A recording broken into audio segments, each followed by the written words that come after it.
Det går egentlig rimelig stærkt, hva'? Det går fint nok.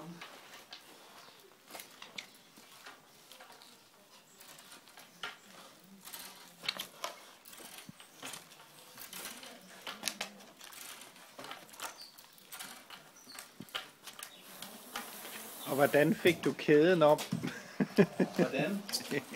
Du rullede den rundt. Du fik kæden rundt om. Hvordan gjorde jeg det?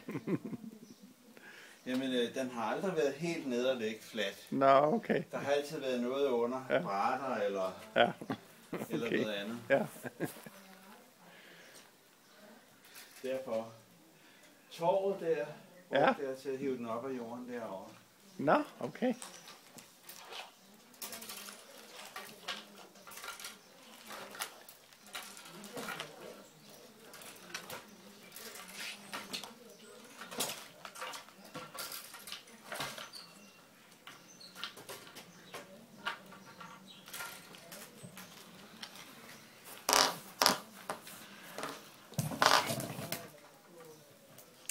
Og de har jo solgt alle Johansten. Har de det? Ja. Så de blev kørt væk til et eller andet sted. Ja. I Jylland, tror jeg det var. Det er jo nok ham, der er hovedinspirationskilden til det her, tror jeg. Det tror jeg. Når jeg nu har været med ham.